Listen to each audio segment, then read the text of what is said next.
Eu quero trabalhar para meu Senhor, levando a palavra com amor. Quero eu cantar e orar, e ocupado quero estar, sim, na vinha do Senhor. Trabalhai e orai na seara e na vinha do Senhor. Meu desejo é orar e ocupado quero estar, sim, na vinha do Senhor.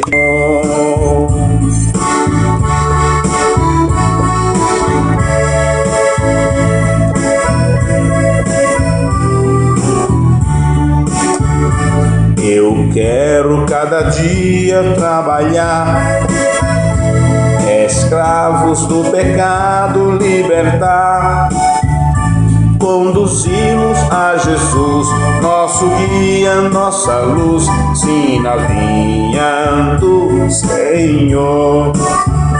Trabalhai e orai na seara e na vinha do Senhor. Meu desejo é orar e ocupado quero estar, sim, na vinha do Senhor.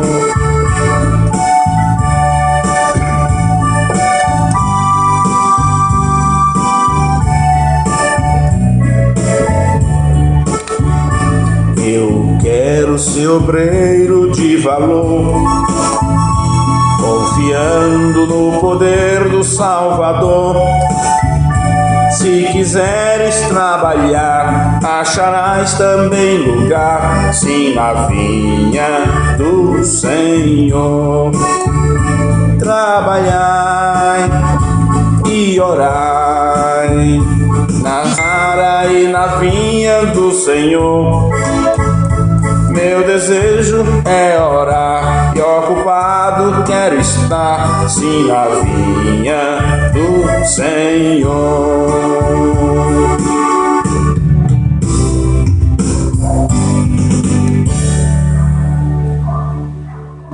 Esta é uma leitura comentada da carta do apóstolo São Paulo aos Colossenses.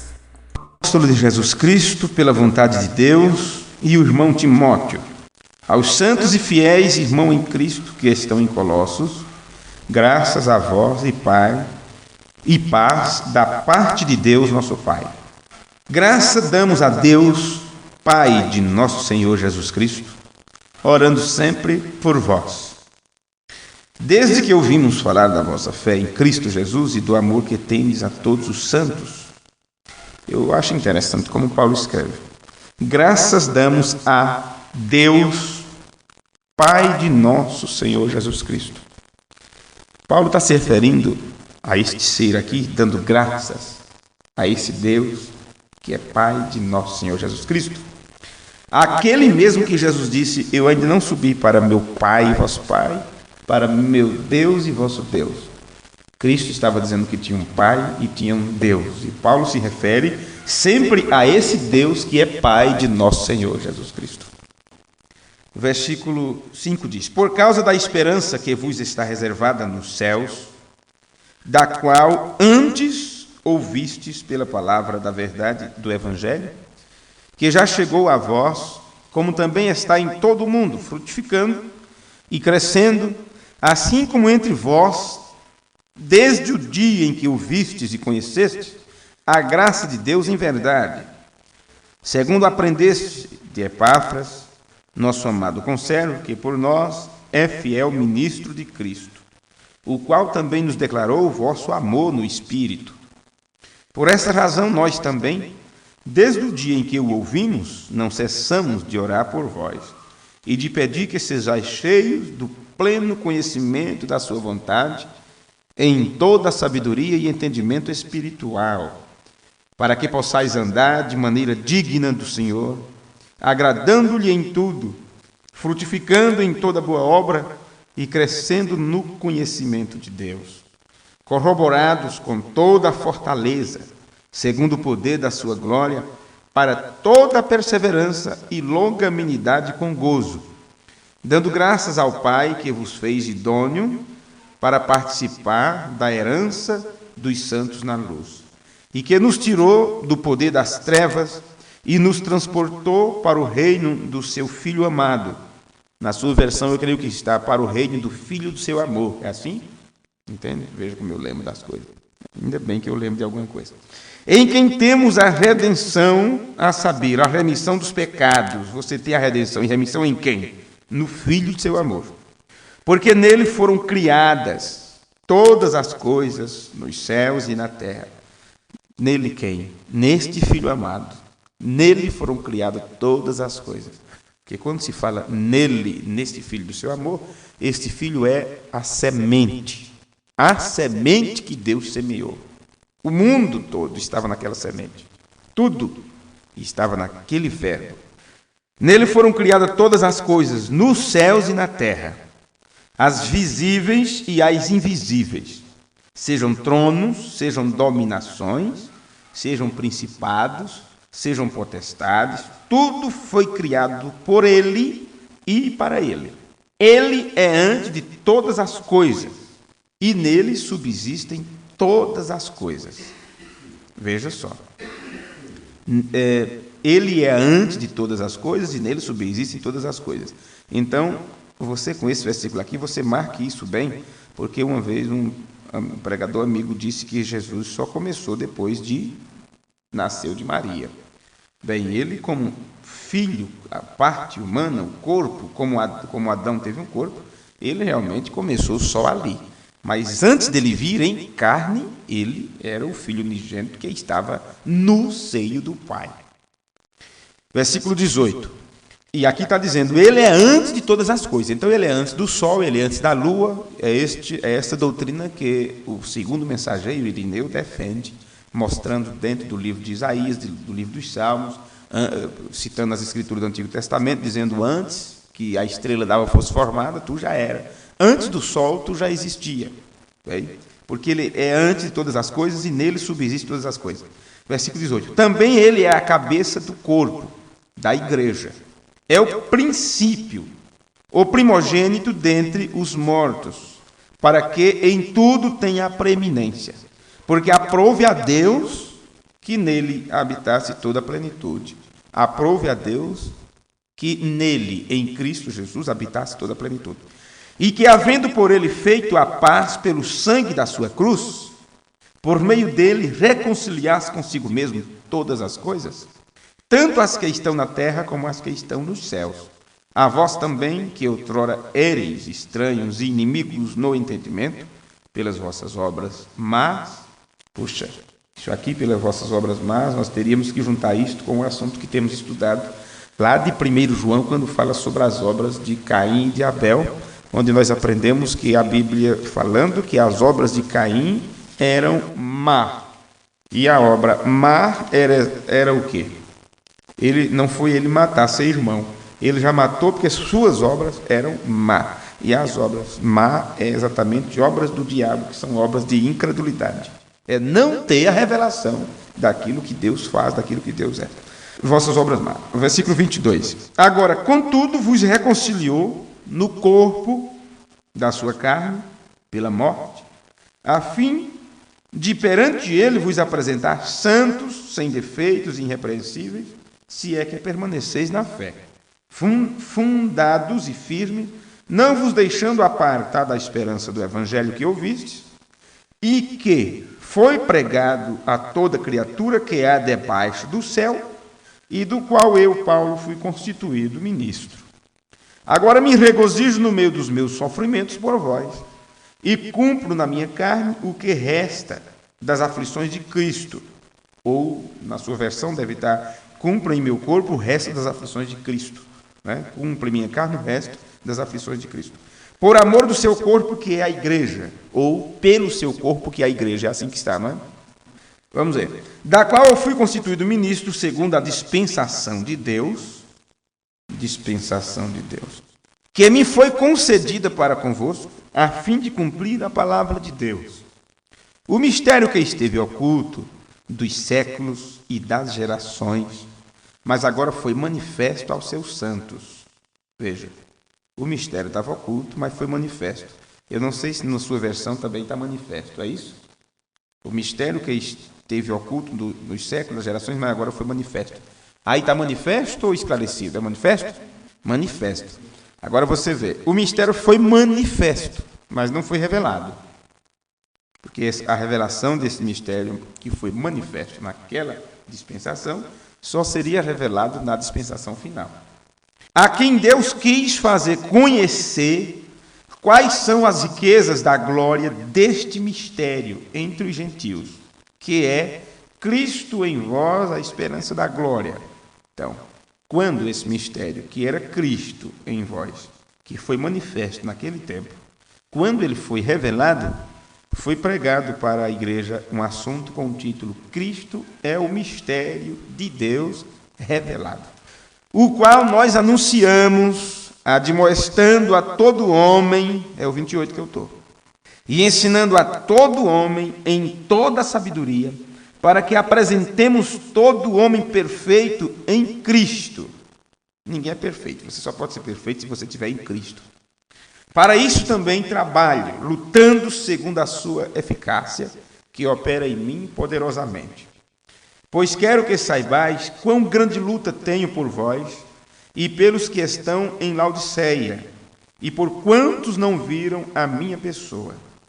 Então, tanto a igreja de Colossos como a igreja de Laodiceia, que era uma cidade na Ásia Menor, Paulo diz, quero que saibais quão grande luta tenho por vós e pelos que estão em Laodiceia, e por quantos não viram a minha pessoa. Você quer parar aí um pouquinho? Eu queria ver algo aqui em Filipenses, na Epístola aos Filipenses. Deve estar bem perto daqui. É atrás, é uma carta anterior. Versículo 30. Onde Paulo diz assim, é só voltando um pouquinho.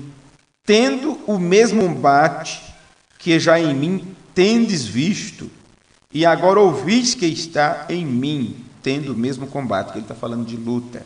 Paulo sabia com que ele estava lutando, combatendo, ele já tinha dito que não era contra a carne e o sangue. Não é? Problema entre os irmãos, problema na igreja, um falando do outro, um não gostando da cara um do outro, um fazendo careta ao lado do outro, um não suportando o outro. E Paulo disse, a luta não é contra a carne e o sangue, é contra os principados, como o irmão Brando disse, isso não é vocês, é o diabo, tentando fazer alguma coisa. Então, vamos voltar agora. Quero que saibais quão grande luta tenho por vós e pelos que estão em Laodiceia, e por quantos não viram a minha pessoa, que só recebi as cartas dele, para que os seus corações sejam animados, estando unidos em amor e enriquecidos da plenitude do entendimento, para o pleno conhecimento do mistério de Deus, Cristo. Você vê, tem pessoas que chegam a conhecer, viu? Tem pessoas que chegam a conhecer, chega bem perto. Mas aqui Paulo não só fala disso, ele fala da plenitude do entendimento. Plenitude, quando se fala em plenitude, uma coisa plena, esse copo você pode dizer que ele está cheio, não é? É um copo com água, está cheio d'água, você sabe que falta alguma coisa. Então, pleno, quando você coloca e não cabe mais, chegou no final, aqui é uma coisa plena.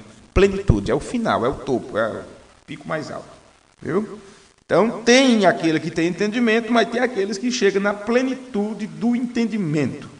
E ele cita as duas palavras, pelo menos na versão que eu estou lendo aqui.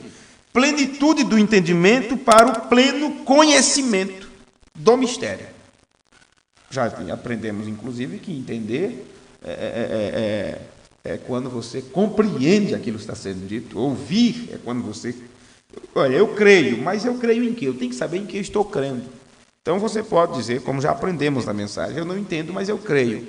Veja, eu não entendo, mas eu creio. Eu não estou conseguindo entender, não, mas eu creio. Então, isso é muito bom. Eu creio que é a verdade, mas eu ainda não cheguei ao pleno conhecimento disso. Agora, quando você chegar ao pleno conhecimento disso, você pode dizer que tem a revelação daquilo. Revelação não é pela metade, revelação é uma coisa completa. Viu? Revelação é uma coisa completa. A pessoa pode até entender algo, mas a pessoa tem que ser puxada, sabe? Tem que se insistir com as pessoas para chegar nesse auge aqui, no pleno entendimento, para o pleno conhecimento do mistério de Deus, Cristo. Versículo 3. no qual estão escondidos todos os tesouros da sabedoria e da ciência. Digo isto para que ninguém vos engane com palavras persuasivas. Porque ainda que eu esteja ausente, quanto ao corpo, contudo em espírito estou convosco, regozijando-me e vendo a vossa ordem e a firmeza da vossa fé em Cristo. Portanto, assim como recebeste a Cristo Jesus, o Senhor, assim também nele andai, arraigados e edificados nele e confirmados na fé, assim como fostes ensinados, abundando em ação de graças. Tende cuidado para que ninguém vos faça presa sua, por meio de filosofias e vã sutileza, segundo a tradição dos homens, segundo o rudimento do mundo e não segundo Cristo. Porque nele, em Cristo, habita corporalmente toda a plenitude da divindade. E tendes a vossa plenitude nele, que é a cabeça de todo principado e potestade. Nele quem? Cristo. Esse Jesus Cristo, ele é o cabeça de todo principado e potestade. No qual também fostes circuncidados, com a circuncisão não feita por mãos no despojar do corpo da carne, a saber, a circuncisão de Cristo. Tendo sido sepultado, tem pessoas que não sabem o que é circuncisão, é um corte na carne, onde era tirado um pedaço do prepúcio. Isso era um pacto que Deus fez com Abraão e todos os filhos de Israel. Então, quando veio o evangelho para os gentios, foi dito que a circuncisão é no coração, é tirado do coração de pedra e colocado no coração de carne. Versículo 12. Tendo sido sepultados com ele no batismo, porque nós temos que morrer para o mundo, nascer para Cristo. As pessoas não querem morrer. E só morrem para o mundo, ou diz que morre para o mundo, quando é sepultado no batismo. Dizendo, como ele morreu, eu morro também. Por isso que o batismo tem que ser dentro d'água, tem que cobrir o corpo com água. Então, qualquer criancinha que passou por uns pinguinhos d'água na cabeça, assim, ó. Isso é um pecado dizer que isso é um batismo, gente.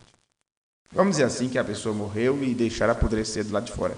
Jogaram uns grãozinhos de areia na cabeça e está apodrecendo para lá para os urubu comer.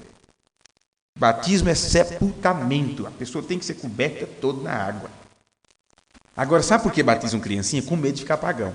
Porque Paulo já disse antes, não deixe que ninguém vos aqui, deixa eu ver. Versículo 12. Tende cuidado para que ninguém vos faça presa sua. As pessoas se tornam aprisionadas por vãs filosofias dos homens. Ih, meu Deus, com medo, meu menino está pagão. Olha, meu menininho está chorando lá com saúde. Será que é porque não é pagão? Não é assim? O medo do povo, que colocaram esse medo. Essa filosofia, as pessoas se tornaram prisioneiras. Se elas conhecessem, se elas lessem as Escrituras, como nós estamos lendo, se elas conhecessem a Bíblia, elas não se tornavam presas da religião. Okay? Elas não se tornavam isso. Onde foi que na Bíblia batizou-se uma criancinha? Já pensou Maria com medo de Jesus pagão? Só se batizou com 30 anos, quando ele foi com os próprios pés. Não é? Então veja só. Tendo sido sepultado com ele no batismo. Você é sepultado no batismo, e o que acontece? No qual também fostes ressuscitado. Então você é batizado quando sepultado. O batismo é sepultamento. A pessoa quer mudar de vida. É levado para as águas, vai lá, cobre na água, e ali mesmo é ressuscitado. Veja, por isso está dizendo aqui. Tendo sido sepultado com ele no batismo, no qual também fostes ressuscitado, pela fé no poder de Deus, que o ressuscitou dos mortos. E a vós, quando estáveis mortos nos vossos delitos e na incircuncisão da vossa carne, vos vivificou juntamente com ele, perdoando-nos todos os delitos ou todos os pecados.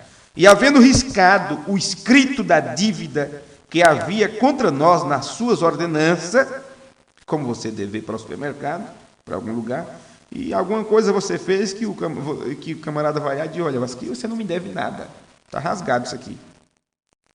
Sabe?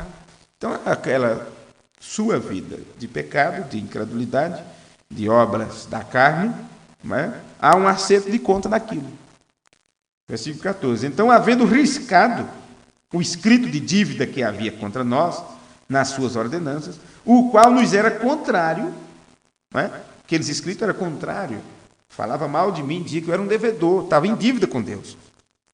Era o contrário. Removeu do meio de nós, cravando-o na cruz. A cruz foi para isso. Tudo que você devia para Deus, toda aquela conta, todo aquele pecado, todos aqueles problemas, aquilo foi cravado na cruz. Versículo 15. E tendo despojado os principados e potestades, os exibiu publicamente e deles triunfou na mesma cruz. Ninguém, pois, os julgue pelo comer ou pelo beber, ou por causa de dias, de festas, ou de luas novas, ou de sábados. Paulo está escrevendo uma carta aos Colossenses, eram pessoas gentias. E Paulo já estava prevendo, dizendo para eles não se importarem quando os judeus passassem por lá, ou até mesmo irmãos, os judeus que se converteram para o Evangelho, mas que queria que os gentios ainda guardassem os sábados, guardassem as festas das luas novas, e não comesse carne de porco, não comesse determinadas aves que eram proibidas no Antigo Testamento, peixe que não tivesse escama, todas aquelas proibições que tinha no Antigo Testamento. No Novo Testamento, Deus mostrou numa visão para Pedro tudo aquilo. Pedro disse, eu não posso comer. Deus disse para ele, você não pode dizer que isso é imundo, porque já foi purificado. Não chame de imundo aquilo que Deus purificou. Veio? Mas muitos não acreditaram que a visão que Pedro teve era uma coisa de Deus. Foi ele que teve, não fui eu. Deus tem que vir até a mim e dizer. Não é assim que o povo fala? Se Jesus Cristo vir a mim e dizer que eu tenho que fazer isso, aí eu faço. Não vai vir nunca. Não vai vir nunca. Se Jesus vir e dizer que eu tenho que me batizar assim, porque é assim correto, aí sim, nunca ele vai fazer isso, que já está nas Escrituras. Ninguém, pois, vos julga pelo comer ou pelo beber, ou por causa dos dias de festa da lua nova dos sábados, que são sombra das coisas vindouras, mas o corpo é Cristo. Que essas coisas eram sombra de coisas vindouras. No Antigo Testamento era sombra de coisas vindouras. Quando Paulo está escrevendo estas coisas que eram vindouras já tinham vindo. O sábado era Cristo, aquelas festas apontavam para Cristo, o Cordeiro Pascual era Cristo. Ninguém atue como árbitro. Talvez aí esteja como juiz. Não? Está árbitro mesmo?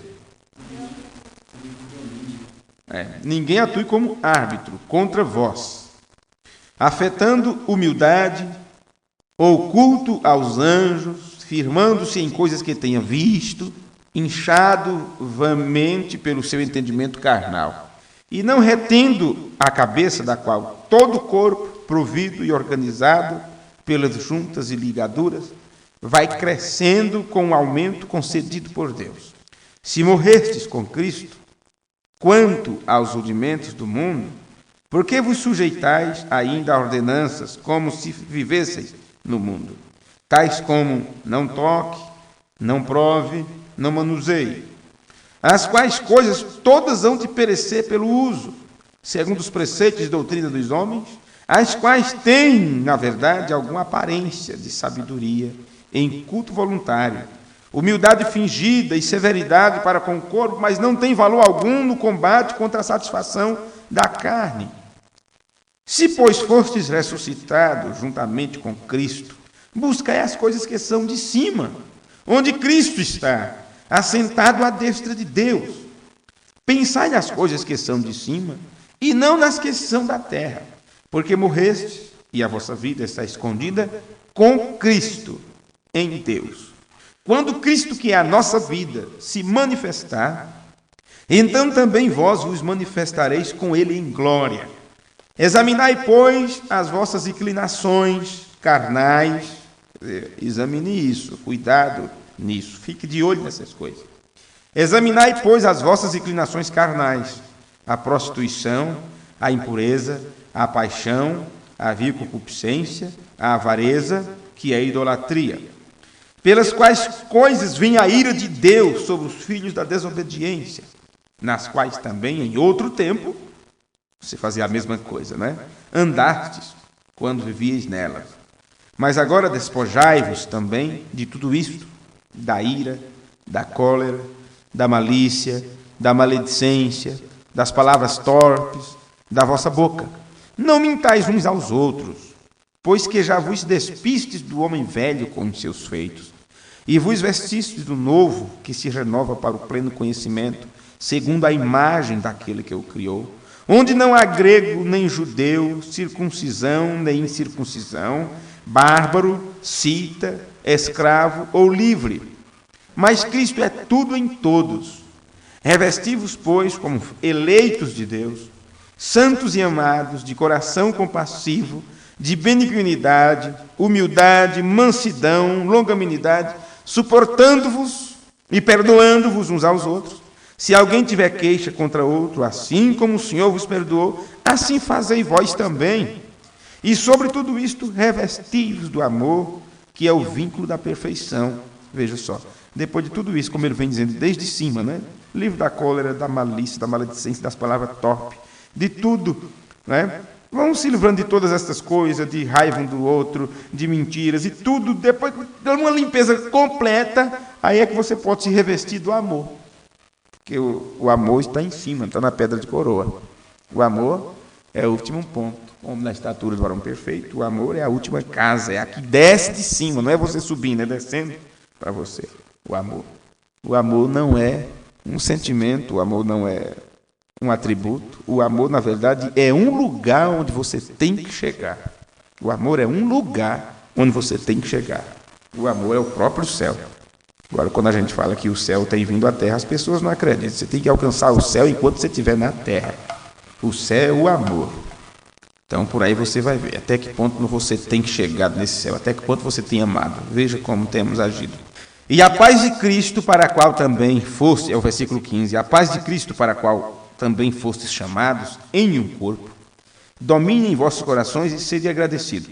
A palavra de Cristo habite em vós ricamente, em toda sabedoria, ensinai-vos e admoestai-vos uns aos outros, com salmos, hinos, cânticos espirituais, louvando a Deus com gratidão em vossos corações. E tudo quanto fizerdes por palavras ou por obras, fazei tudo em nome do Senhor Jesus, dando por ele graças a Deus Pai. Vós, mulheres, sede submissas a vossos maridos, como convém no Senhor. Vós, marido, amai a vossas mulheres e não as trateis asperamente. Talvez aí esteja outra tradução, mas aqui está bem claro, está mais claro ainda, pelo jeito, ou não. Vós, marido, amai vossas mulheres e não as trateis asperamente. Aí está como? Não as irriteis, né? Se tratar asperamente é só para irritar, né? Vós, filhos, obedecei em tudo a vossos pais, porque isto é agradável ao Senhor. Vós, pais, não irritei a vossos filhos, para que não fiqueis desanimados. Vós, servos, obedecei em tudo a vossos senhores, segundo a carne, não servindo somente à vista, como para agradar os homens, mas em singeleza de coração, temendo ao Senhor. Quer dizer, o patrão não está, vou matar a hora, né? Só na vista que você vai servir, mas Deus está vendo, né? Deus está vendo. Em tudo quanto fizerdes, fazei-o de coração, como ao Senhor e não aos homens. Mas fulano não merece, ele não merece, ela não merece, aquela coisa toda. Mas é mandamento, tá vendo?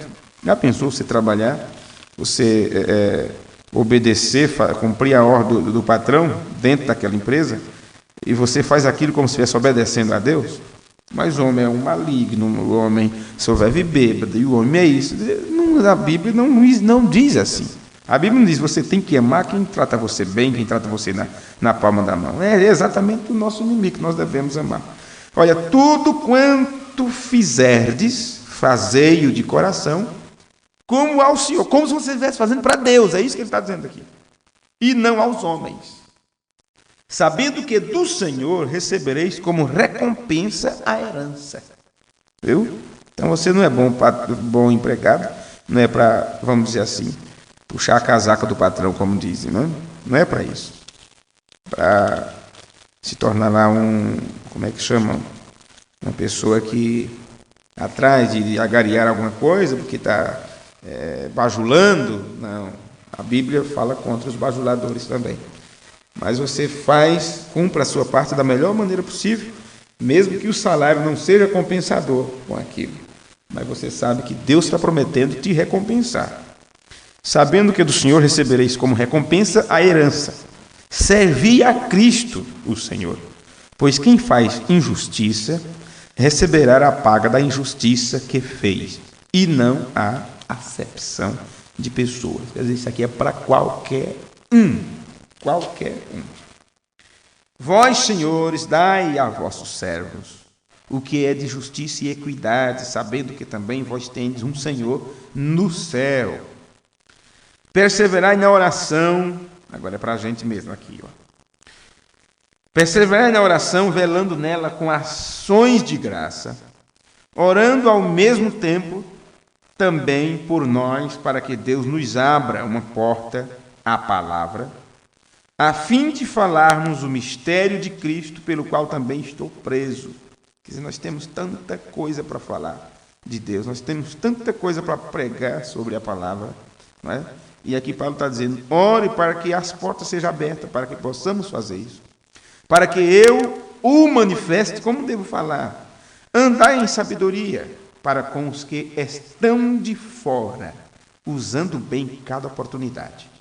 Viu? Andai em sabedoria para com os que estão de fora. O que é que estão de fora? Aqueles que não estão participando do corpo, aqueles que não estão participando da palavra. Trate eles com sabedoria. Agora, eu não sei se chamando eles de condenados, se você está sendo sábio. Não sei se dizendo que eles são malignos, se você está usando sabedoria. Se dizendo que estão no inferno, se isto é usar de sabedoria. Será que seria isto, usar de sabedoria? Mas, usando bem cada oportunidade. Então, se você tem oportunidade, você não pode deixar passar a oportunidade. Temos tantas oportunidades, mas quando Deus apresenta a oportunidade, a gente não expressa o amor que queremos expressar para as pessoas. Esses camaradas, ou essas camaradas que cruzam por você, que cruzam por nós, no nosso dia a dia, seja onde for, essa pessoa, a única oportunidade que tem de conhecer a verdade é através da gente, através de mim e de você. Elas não têm outra chance, elas não têm outra oportunidade. Por isso que Paulo diz, use bem cada oportunidade. Só que você não vai usar essa oportunidade, não é só para dizer como a turma, aquele costume que tem os evangélicos. Ei, Jesus te ama, viu? Não é assim? Jesus te ama. Ou aceite Jesus hoje, viu? A pessoa simplesmente, eu já aceitei, como hoje nós ouvimos, né? O moço disse, eu aceitei desde meu coração, da primeira batida, eu já aceitei Cristo. Não é? E as pessoas não sabem o que é aceitar Cristo. O que eles estão dizendo para aceitar Cristo é ir para uma igreja, levantar a mão e dizer que é crente. Isso não é aceitar Cristo. Aceitar Cristo é aceitar a sua palavra. É obedecer seu evangelho, é obedecer a sua palavra. Então você não deve perder a oportunidade de fazer com que as pessoas conheçam a palavra de Deus. Mesmo que você não fale da palavra de Deus, então seja uma boa pessoa, seja uma pessoa de caráter, de testemunho, seja uma pessoa que ama, seja uma pessoa que respeita, e isso, por certo, se tem semente predestinada naquela vida, aquilo vai brotar, vai sentir desejo de estar com você, de te ouvir mais, de confiar em você. Versículo 6, para concluirmos isto. A vossa palavra seja sempre com graça, temperada com sal, para saberdes como deveis responder a cada um. Tíquico, o irmão amado, não, é isso mesmo? Tíquico, o irmão amado, fiel ministro e conservo no Senhor, vos fará conhecer a minha situação. Eu não sei que situação era essa, não sei se Paulo estava com fome, estava passando necessidade, o qual vos envio para este mesmo fim, para que saibais o nosso estado, e ele conforte os vossos corações. Juntamente com Onésimo, fiel e amado irmão, que é um de vós, eles vos farão saber tudo o que aqui se passa. Saudai-vos Aristarco, meu companheiro de prisão. Esse teve um quinhãozinho ao lado de Paulo, né? Aprisionado, quem sabe quanta chicotada. E Marco, o primo de Barnabé, a respeito do qual recebestes instruções, se for ter convosco, recebei-o. É sobrinho? Aí está sobrinho? Nessa versão aqui está primo, o primo de Barnabé. Nessa aí está sobrinho. Bem, ou sobrinho ou primo, eu sei que foi esse Marco que foi a causa da briga entre Barnabé e Paulo. Que Barnabé queria levar esse, que era parente dele, mas Paulo não aceitava. E aí brigaram e se apartaram, alguma coisa assim. Mas aqui ele está ordenando, né, está dando ordem que recebam quando chegar ali, se for ter convosco, recebei. E Jesus, que se chama Justo. Tem outro Jesus ali também. sendo unicamente estes, dentre a circuncisão, os meus cooperadores no reino de Deus, os quais têm sido para mim uma consolação. Sauda-vos Epáfras, que é um de vós, servo de Cristo Jesus, e que sempre luta por vós nas suas orações, para que permaneçais perfeitos e plenamente seguros em toda a vontade de Deus. Pois deu-lhe o testemunho de que tem grande zelo por vós, como também pelos que estão em Laodiceia e pelos que estão em Hierápolis. Sauda-vos Lucas, o médico amado, e Demas.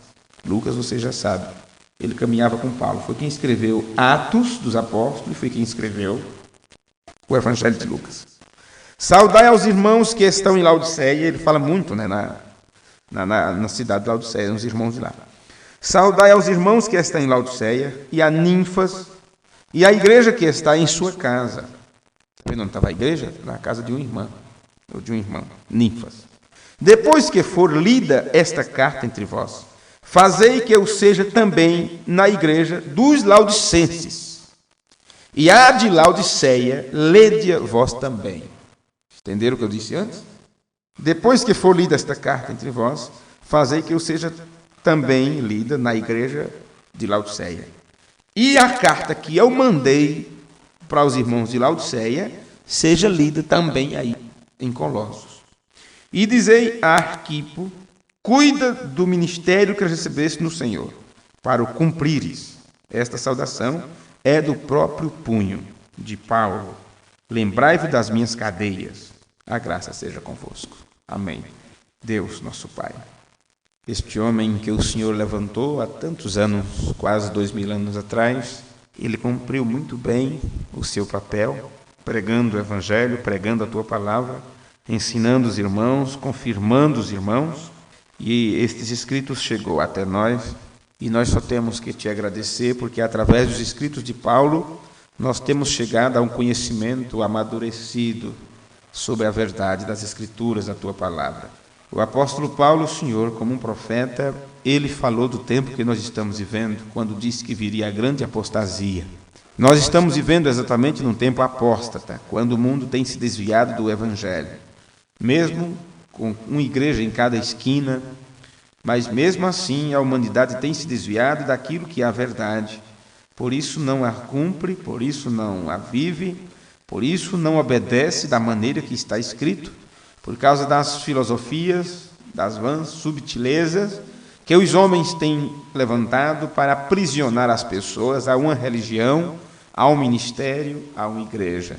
Nós só temos, ó Senhor, que Te agradecer por o Senhor ter enviado a Tua verdade, ter enviado a luz da Tua palavra nesses dias, como a luz do entardecer, através da mensagem de Elias, o profeta, para trazer ou levar nossos corações de volta a mesma doutrina apostólica, para que nos sintamos livres de todas as algemas, de todos os apegos do mundo e possamos correr, como diz as Escrituras, como bezerros no cevadouro, como águias que agita seu ninho, que voa em alturas espirituais. Nós estamos, nesses últimos dias, agraciados com a Tua presença, com a revelação da Tua palavra, com o cumprimento das Escrituras, quando os mistérios da Tua palavra têm sido desvendados e abertos perante os nossos olhos.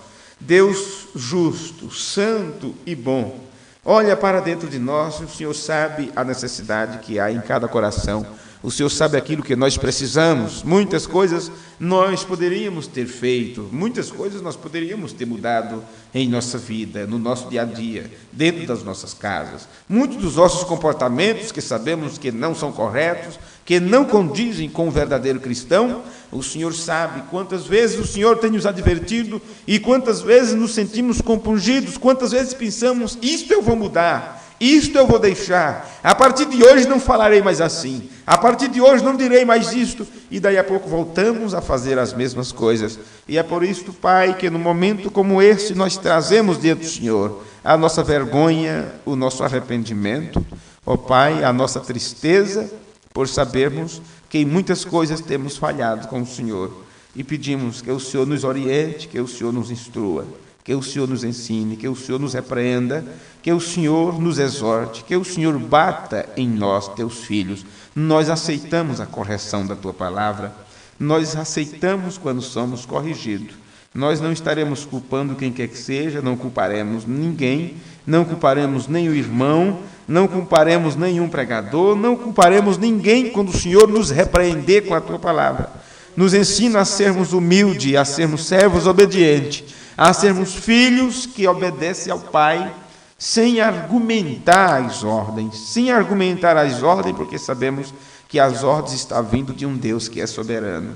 Pai Santo, nos ajuda, nos instrua, nos oriente como devemos fazer, como devemos agir, em todo o sentido das nossas vidas, do trabalho, da casa, da criação de filhos, de problemas de escola, o nosso dia a dia, vendas, compras, negócios, comentários, brincadeiras, tudo que formos fazer que diz respeito à nossa vida cotidiana, nós te imploramos que o Senhor nos instrua, como o Senhor fazia com os homens do passado, que sentia a presença de Deus, a ponto de encontrarmos nas Escrituras dizendo, e o Senhor Deus bradou dos céus, segurou, em outras palavras, segurou o braço de Abraão, dizendo, não faça isso com teu filho, não faça isto. Pai bendito, nos ajuda a termos também este sentimento, a receber o toque do Senhor, do Espírito Santo, na hora certa, dizendo, faça isso, ou não faça isso, obedeça isto aqui, não faça aquilo ali, isto aqui está para acontecer, isso está acontecendo, ou isto já aconteceu. Pai Santo, nos instrua a cada dia com a tua verdade,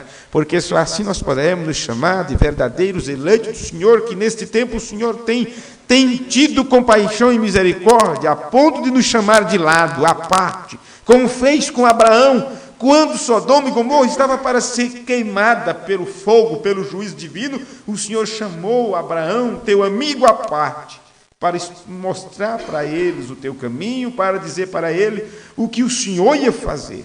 A mesma coisa o Senhor tem feito conosco, tem nos chamado à parte desta era, à parte desta Laodiceia moderna, à parte até mesmo de justos, Ló. O Senhor tem nos chamado à parte para nos falar coisas ao nosso ouvido, para nos revelar o mistério, dizendo, eu não posso esconder Abraão daquilo que vou fazer, visto que ele é meu amigo, que anda nos meus caminhos. Nos ajuda a andar nos teus caminhos, Senhor, para que possamos entender a revelação da tua palavra.